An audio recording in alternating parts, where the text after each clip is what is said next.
First story. My extremely wealthy dad died. Now his trade wife, her Taylor trash daughter, my gold-digging family, and even the people I never saw have shown up, demanding their share of the inheritance, harassing me. So, I donated it all, taking revenge on both my dad and my so-called family. This was removed from revenge and malicious compliance, so I'm posting it here instead. So in December, my extremely wealthy father passed away, leaving a trophy wife widow with a daughter from her previous marriage, me 27F, and my older brother, as well as lots of my aunts, cousins, etc. behind. Now my father was not a good person by any stretch of the imagination. He was a vain, selfish braggart who liked to flex his money on others. Nasty, I know. He wasn't a good father either. And though he never hit me like my brothers, the second brother passed years ago, he wasn't a good dad either. After he passed, there was some kerfuffle until his will was found and properly verified. So much SHT was flung in this period already. It was insane. During this period, I and my brother were already drowning in phone calls from concerned family members after my dad's money. My brother took, with permission, a laptop of my father's to help sort some documents, etc. And no less than 3 people called him accusing him of stealing from his inheritance over a laptop worth maybe $2K at best. Epic family, right? I'd been no contact with all of them, except my father and brother for years, after various types of issues with them. From calling me a SLT for having a boyfriend at age 19 by a woman divorced at least 3 times, no less to accusing me of turning 2 of my nieces against their mother by feeding them when she refused withheld food as punishment for grades. There is a lot of bad stuff going on, and I got out ASAP. Even my father openly disliked a lot of that family. He once introduced me to some cousins who live overseas as Trish and Trixie, the gold diggers. They both married rich, and he said that to their faces. We did not get along. So, everyone expected my brother to be the executor of the will, or a family friend possibly, as he is the oldest and my father's widow. While a nice person, had neither the fortitude to deal with the sharks we're related to, nor the language skills to really understand.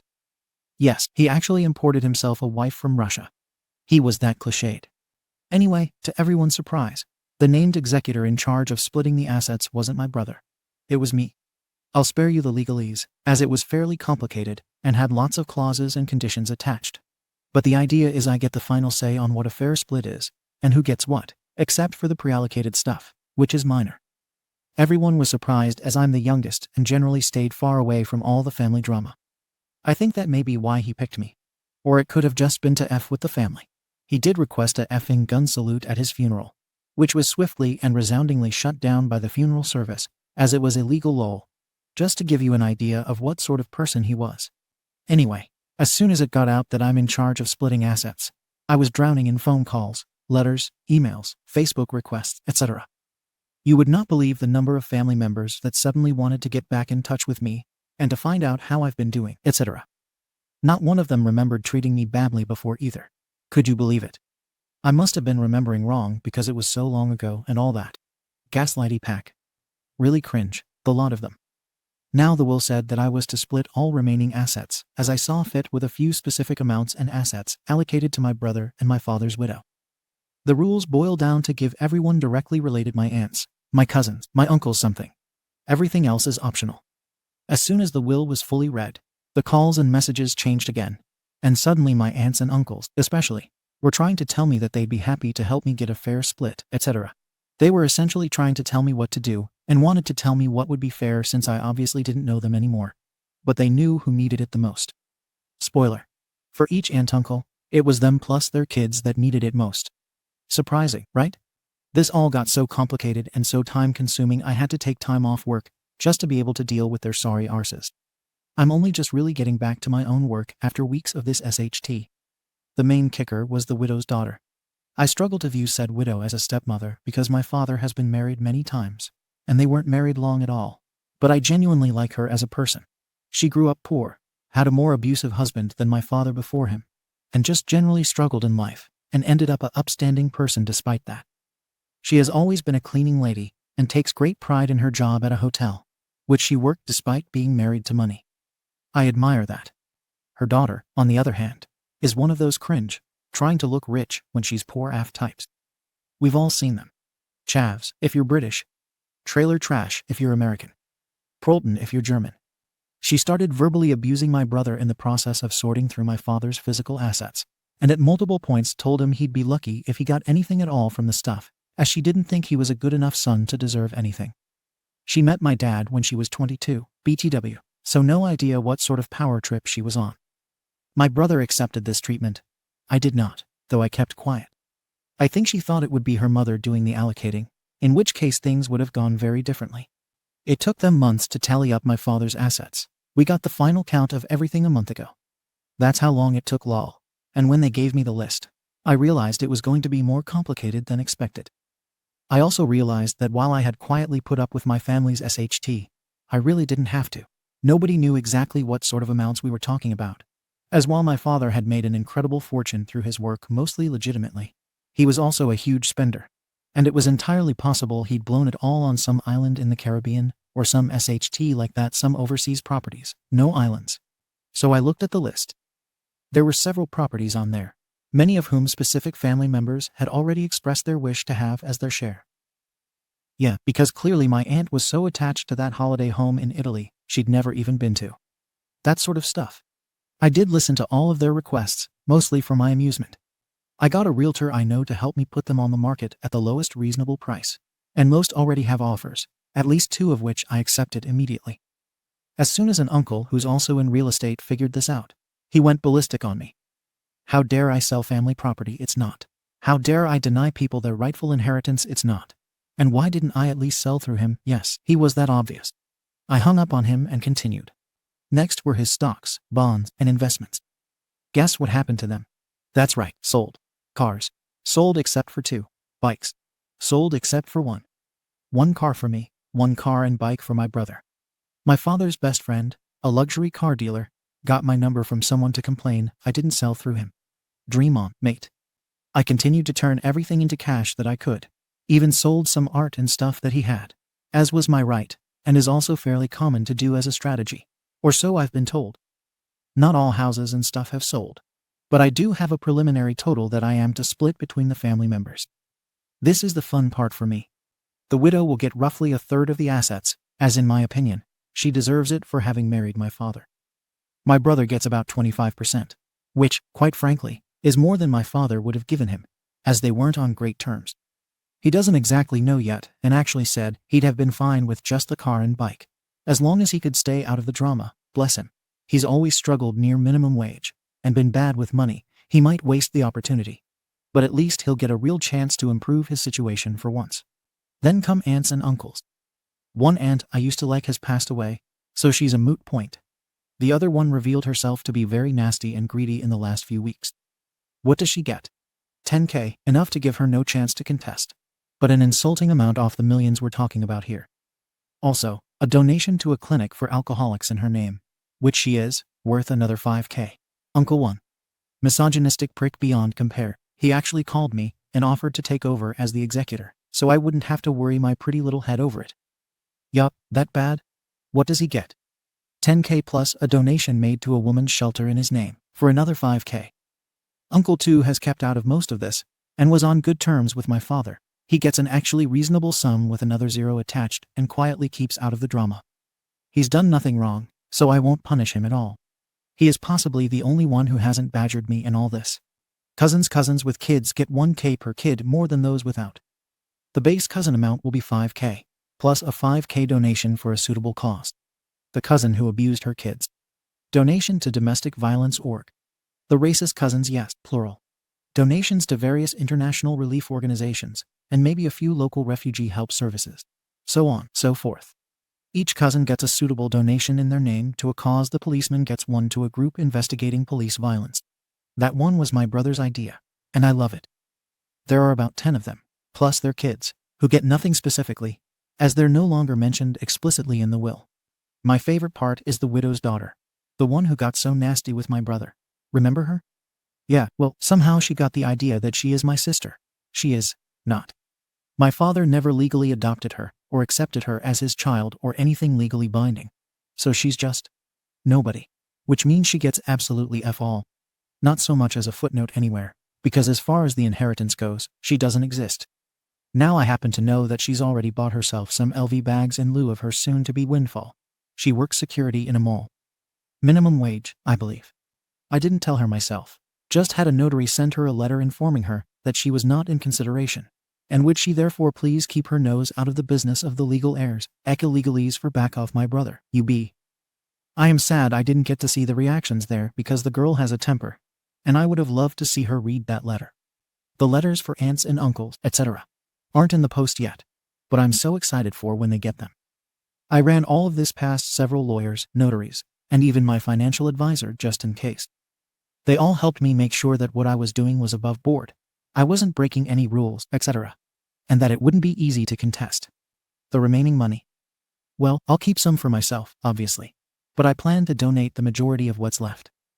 Part of that is some mild revenge against my father too, as he would have rather set fire to his money than actually donated any of it to those in need. And partly it's because I'm probably the only one in the family who doesn't actually need his money. Like him, I made my own fortune, luckily. I wouldn't have been quite as free to snub those bastards if I were worse off, so lucky me. I made sure to allocate myself a fairly small amount compared to my brother, but still enough zeros at the end. Don't worry lol to avoid any accusation of unfairly trying to keep it all for myself. I also took on myself all the fees, etc. that come with closing the estate, which, naturally, I'll pay with my share of the inheritance. I have plans to donate larger amounts to charities I support anyway, largely animal welfare, and a few domestic abuse ones, as once again, I know my father could be quite abusive to his partners and my brothers. I am also friends with one of his ex-wives, who is a social worker, and I plan to anonymously donate to her organization without her knowing, as I've listened to her talk about her group's struggles with funding for years, and I now have enough disposable cash to really make a difference. Oh, and the car I decided to keep for myself is likely going to be a gift for my partner, who has been listening to me whine about my horrible relatives for the last half year. I don't really like sports cars, but he does, so it'll make a nice early Christmas gift. I might update this when my relatives' reactions reach me, which I'm almost giddily excited for, and which will likely be in a week or two. Update to my longer post about how I'm handling my father's estate. Most reactions from family members have come in at this point. I'm not expecting a lot more to happen. Most are really funny. A few were almost a letdown compared to what I expected, and one made me cry like a baby in public. I'm currently on a small holiday to relax away from all this SHT, which is why I've sat down to compile what's happened so far. My aunt, the alcoholic. She called and cursed me out over the phone. There were some expletives in there I genuinely hadn't heard before. I was very impressed. Apparently she thinks my father would be ashamed of me, and that I'm not acting how a good Catholic girl should. Yes, of course my racist alcoholic aunt is religious lol. I, on the other hand, am not and have never been Catholic, and I was raised Protestant, a decision made by her brother. But anyway, I digress. I put her on speaker so my partner could listen, and we had to mute ourselves because she went off for about 8 minutes straight before she finally ran out of stuff to call me. I tried my best to keep a straight face and asked her if she would be happier if I increased the intended donation on her behalf in the letter she got. It didn't mention the donation amount, just that a donation would be made, also not to where exactly. Obviously she cursed some more only about 30 seconds this time and told me she'd be suing me for this. I asked her to direct the relevant paperwork to my father's, and now my lawyer, and hung up. My uncle, the one who didn't meddle in all this, and got a decent amount. He just sent me a WhatsApp message saying, essentially, thanks and good luck. He has no contact with his siblings now, as apparently they tried to already contact him, as they assume I stiffed him too, and he obviously doesn't want to be involved. Good guy, got out when he could. My uncle, the real estate guy. He called me a day after my aunt. The same day, a letter arrived at the notary stating his intent to challenge my executorship. I was waiting for his call and had already spoken to the notary, who told me that while his letter sounded threatening, what he was asking for wasn't even a thing, legally speaking. He could theoretically contest the will, but not my decisions here. He's not legally entitled to a minimum inheritance, as both kids and spouse of my father exist. So the fact that he's mentioned at all is a consideration already. AKA, no contesting possible lol. Also, funnily enough, his stated reasons in the letter were essentially that I'm a bad daughter lol. Anyway, in the phone call he was fake nice. Asked if I knew about the letter, if I'd reconsidered, if I really wanted to take us down that road, etc. He asked if I was sure I wanted to ruin my relationship with my only remaining family and so on. I kind of scoffed at that because I hadn't spoken to this man in years before my father died lol. The family I am close to is my brother and grandma, neither of whom are nut jobs after my dad's money. He went on and on about how I probably don't want to ruin relationships I might need down the line. And when I got sick of it, I asked him what I'd need him for. He kind of stuttered and just said something else about family. So I more or less said, "No thanks, I'm good," and hung up. Not very satisfying, but honestly, he was such a drag. I just wanted it to end. He called a few more times until I blocked the number. I regret that I didn't say anything. I don't know better. But at the time I was fighting angry tears. Lol. Meet them. Jog on. Two cousins who are sisters. One of whom is the one who would starve her kids. And the other one is the one who is married to a policeman. They both sent me a wall of text asking if my relationship with them is only worth that little to me. I replied with the same message to both that one. We don't have a relationship, and two, I didn't decide based on that. Both of them have kids 2 and 3, respectively, so they're getting just shy of what their mother is getting anyway. I used to be friends-ish with one of them, because I lived near her in uni. But that is it. I haven't spoken to her since about 2015, and the other one even longer. What relationship, lol? A niece-daughter of one of the two sisters above. She messaged me on Facebook, and it was pretty unexpected because she had basically F all to do with any of this, and isn't even mentioned in the will. It was purely my decision to consider the kids when allocating. She basically just messaged me that her mother has been going nuts about all of this, and that she's spending all her time raging now, posting on Facebook, crying to her own mother, my aunt, etc. Very funny. I honestly don't know why she messaged me that, so I didn't reply. She's, I think, 12-14 now, so who knows. But she definitely didn't seem too mad at me, lol. It was just weird. A lawyer, another cousin, and her father, real estate uncle, have hired a lawyer who sent me an overnight signed for letter strike 1. All communication is to go through official channels. Not my address about how I'm taking advantage of my father's estate for personal gain strike 2. They have no idea what I am getting or anyone else is getting, as they've not spoken to my brother or the widow, aka the actual heirs, nor do they know my share, etc. And how they want to sue me for emotional damages in the near future strike 3 because, what? We're not in America. It doesn't work like that on so many levels. I showed the letter to my lawyer, who passed it on to the notary. And they both agreed that the lawyer who sent it must have been after a quick buck, because there's no way anyone would try to sue for that, lol. He probably just charged them some petty cash to send that letter. It was, as far as I could tell, an ambulance chaser type lawyer as well. There potentially might be more happening here. But as I said, my legal counsel pretty much shrugged it off as a non-issue. Not terribly worried. An aunt by marriage, not even a blood relative.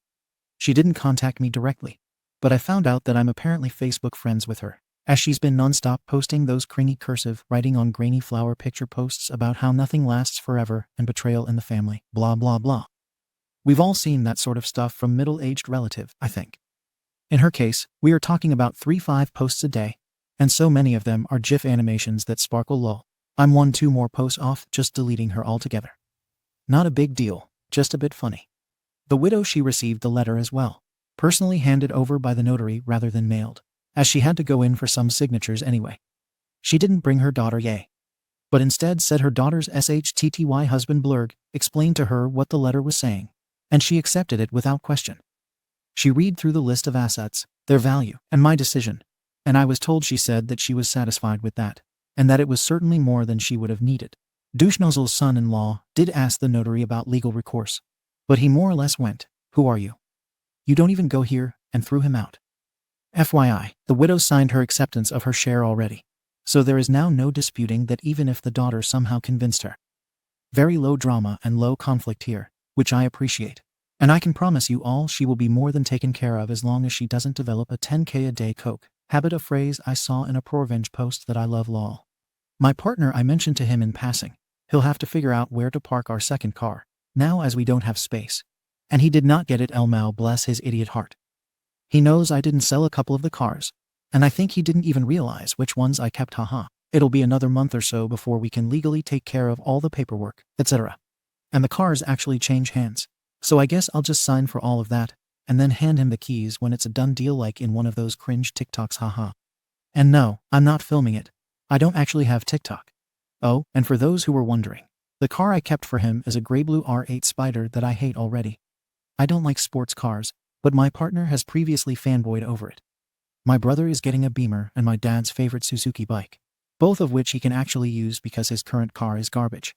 I'm content with the car I have, as I definitely didn't care for any of the others my dad had, Mostly inconvenient, smaller, sporty stuff lol. I'm an SUV girl. Oh, the widow doesn't have a license, so there's no point in a car. Her daughter would have liked a car, I'm sure. But what a shame, she's getting Jack SHT. My brother, this one was my favorite. I decided to tell him what he was getting myself because, as I said, he was more than happy to accept a car plus bike and nothing else, as long as he also got some of our father's keepsakes and an old Rolex. Pretty simple, basic stuff. Well, unfortunately for him, I obviously wasn't having that. And so I decided to be dramatic and tell him myself so I could see his reaction. I took all the paperwork with me and met him for lunch. It was like 16 pages. I made him read them.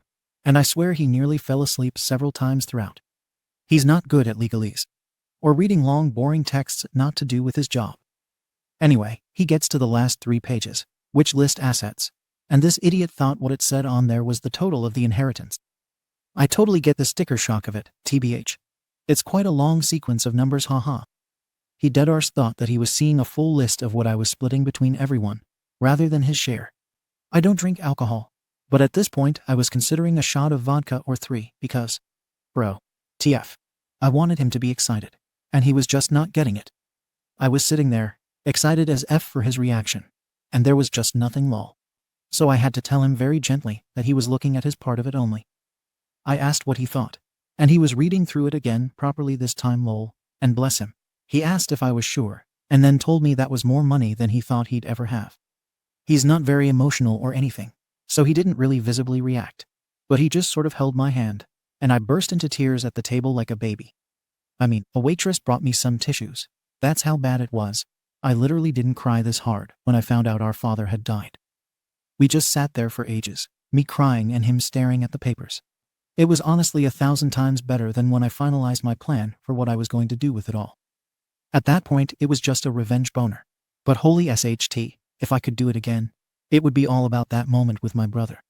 When I calmed down, I did as everyone suggested on my previous post and asked if he wanted to put it in a trust or just have it all.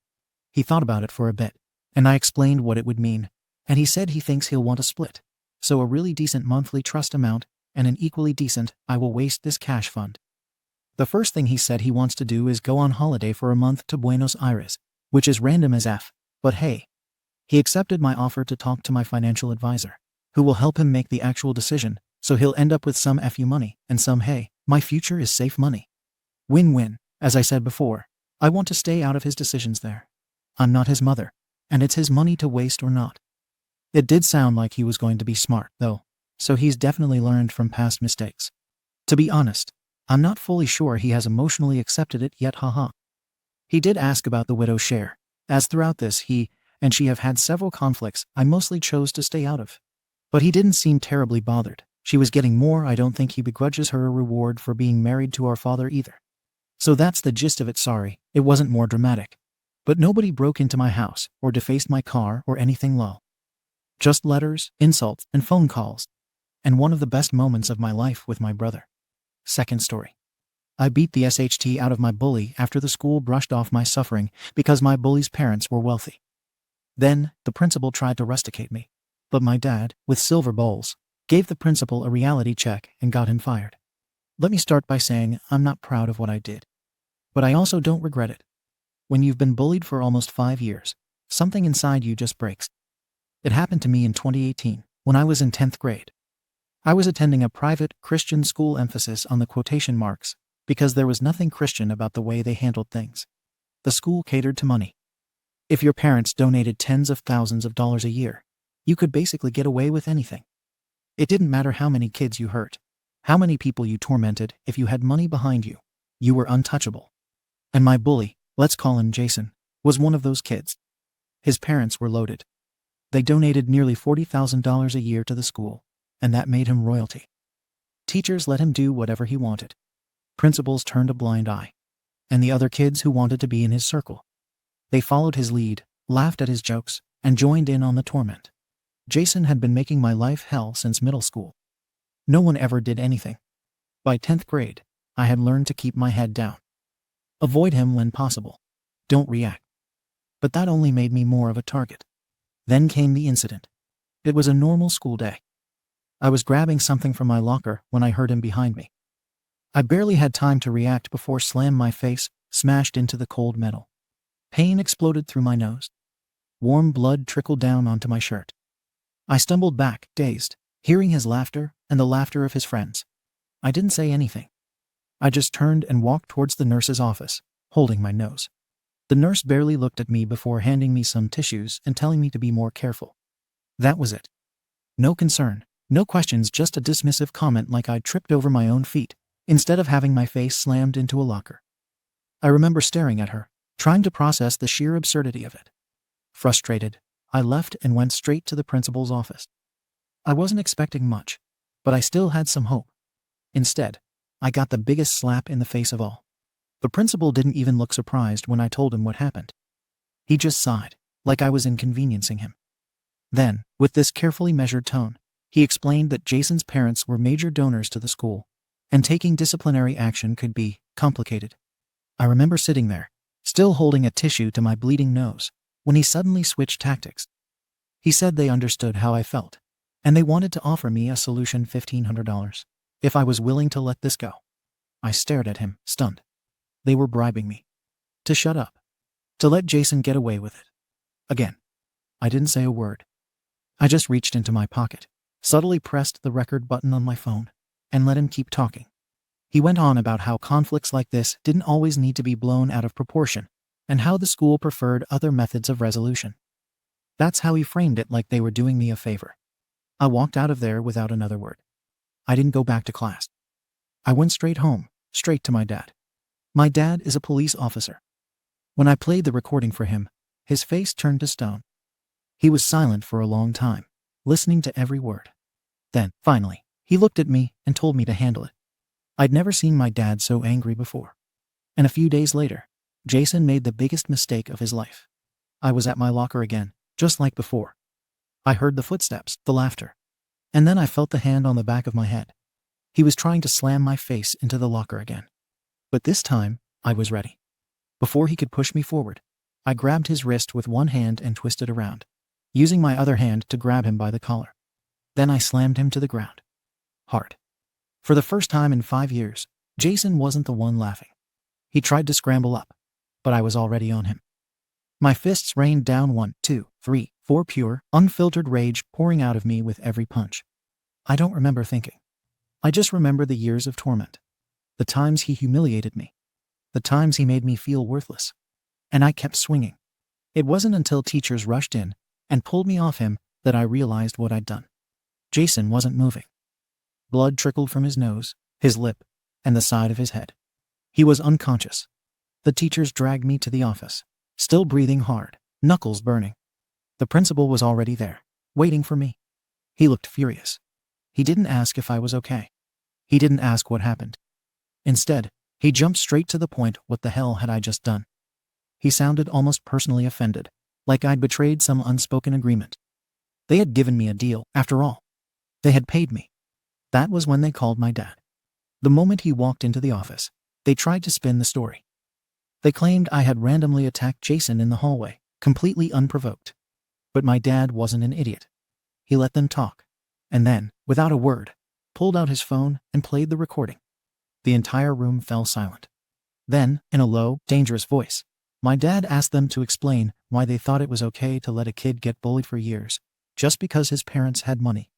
The principal stammered and tried to defend himself, but my dad cut him off. He made it very clear he was taking this to the school board. And if they didn't act, he would take it even further. Then he turned to me and said we were leaving. And just like that, I walked out of that office with my head high. That night, we went out for a nice dinner. The next few weeks were a whirlwind. My dad wasn't bluffing when he said he'd take this to the school board. He filed a formal complaint, submitted the recording, and demanded a full investigation into not just what happened to me, but into how the school had been handling bullying cases in general. The school tried to push back. They acted like it was an isolated incident, like this was just a misunderstanding between two students. But the moment my dad hinted at taking legal action, everything changed. People started talking. And suddenly, I wasn't the only student coming forward. Apparently, Jason wasn't the only untouchable kid in that school. Other students' kids I barely even knew started sharing their own experiences. Stories of bullying that had been ignored, of students who had been punished for fighting back, while their rich tormentors got off scot-free. Some parents even came forward, furious that their complaints had been dismissed. The school board had no choice but to investigate. And when they did, the extent of the corruption was worse than anyone expected. It turned out this wasn't just about me. There had been years of complaints against certain students' complaints that had been systematically buried by the administration. The principal, the vice principal, and even some teachers and coaches had been protecting these kids because of their wealthy parents. Jason was just one of many. The fallout was massive. By the time the investigation was done, the school board had no choice but to clean house. The principal was fired. So was the vice principal. Several office administrators, 2 coaches, and multiple teachers were let go for either covering up bullying or actively participating in it. But the damage was already done. The school's reputation took a massive hit. Parents started pulling their kids out. Over a fifth of the student body transferred before the year even ended. Donations plummeted. The school had spent years protecting rich kids to keep the money flowing only to lose everything because of it. And as for Jason, he didn't come back to school after what happened. From what I heard, his parents pulled him out before the investigation even started. I never saw him again, and I never bothered to find out what happened to him. That was the last time I ever set foot in that school. My parents transferred me immediately. I never got in trouble for what I did to Jason. I think the school was too scared to push anything after everything that happened. My dad made sure of that. Looking back, I still don't know how to feel about it. Was it necessary? I don't know. Maybe, maybe not. All I know is that after 5 years of hell, I finally got to walk away with my head high. And that was worth it. Comments. Comment 1. Dude, you did what the school should have done years ago. They failed you. Your bully's parents thought money could buy immunity, and the administration was complicit. Your dad is a legend for backing you up instead of telling you to just ignore it. Also, the fact that your punch did what years of complaints couldn't. Poetic justice. Bet Jason never saw that coming. Comment 2. School. We tried bribing you. Why would you still stand up for yourself? OP. Because my dad didn't raise a pushover. Third story. Entitled Stepdad moved into my house, degraded me, commented on my clothing, and said he wouldn't allow my behavior in his house. My mom refused to control him, so I gave him a reality check, charged him $400 in rent, and forced him to do all the chores. My stepdad 55M has been married to my mom 52F for about 5 years. They were doing all right, but hit hard times and eventually had their house foreclosed on. So they moved in with me 27F. They've been living here for about 2 or 3 months now. And it's been going okay until last week-ish. Also, my stepdad has been working a part-time job, but has not had full-time employment since then. Anyways, I feel like some of the issues started since I've been on vacation, which I have for 2 weeks. Sometime during the first few days, he saw me heading out and made some sort of comments regarding my outfit. He said the shorts were too short and that I should reconsider. We fought about it back and forth until I just decided to leave because I was tired of reasoning with him anymore. He's been making a lot of these comments at various times, and in various different ways. For example, skirts or shorts are too short, your belly is showing, etc. I've told him to stop, and he says okay, and then starts up again. I can't say I understand. I think the straw that broke the camel's back for me was when I had my BF over. I've told my mom about it as well, and she said that she doesn't support it, but that this is a dispute he and I need to solve. He stayed until maybe 10:30 to 11 p.m. and left. My stepdad didn't say anything while he was here, but he emotionally imploded after he left. He said that it's wrong to have guys over this late, and to be in my room with them alone. He said that we don't stand for these things in our house. I responded to him that he can stand for whatever he wants in his house, maybe even in a hypothetical our house, but he can't tell me what to do in my house. I told him that the days of him making unsolicited comments at me need to end. On top of that, I told him that from here on out, I'm charging $400 a month rent with a month-to-month agreement. On top of that, if he continues to make comments, this agreement is over, and he'll be out of the house as soon as I am able to make it happen. My mom was upset at first about it, but I was able to calm her down. First, I told her that she told me that it was up to us how to solve this dispute, and this is how I've decided to solve it. Secondly, I told her that he's been staying a while, and starting to charge rent would make my life a bit easier for as long as he stays. She was a bit more amenable to that second point. Stepdad is just overall quite pissy. He hasn't told my mum or me his thoughts on the arrangement since he yelled at me about it the night of our big argument. But he is just generally ignoring me when he can. Update. So, I talked to a lawyer friend shortly after making that post. Apparently, my state does indeed have laws giving tenancy after staying for a bit. They are legal tenants as it stands, unfortunately. So I decided on a month-to-month agreement where stepdad pays $400 a month. On top of that, I felt a few punitive measures were fair, at least temporarily. I placed an 8:30 p.m. curfew on him for anything not work-related. I also disallowed him from staying in the common area anytime I have anyone over, period. I also placed the majority of the chores in the house as his responsibility as well. For instance, for as long as he stays, he is responsible for cleaning the place entirely. Absolutely every room in the house, no exceptions. Living room, any bedrooms, bathrooms including shower, toilets and sinks, dishes, you get the picture. Of course, I can't force him to do anything. But he won't stay in my house for long if he doesn't. I know it's a bit mean for sure, but I felt there had to be some punishment for his actions. Mainly, I'd say that any further comments, non-payment of rent, or violation of his punitive rules or chore requirements would result in me not renewing the month-to-month lease and an eviction as fast as I possibly can. For now, we've been living with this arrangement for a few days, and he's paid his first month. He hasn't made any off-putting comments or anything like that. If anything, he doesn't talk to me basically at all. My mum is still talking to me, though. She agreed that she should intervene if and when he says something again. But of course, hopefully nothing happens again. She did tell me that stepdad told her that the $400 a month was a lot given his current income from his part-time job, and that he finds doing all the chores tiring.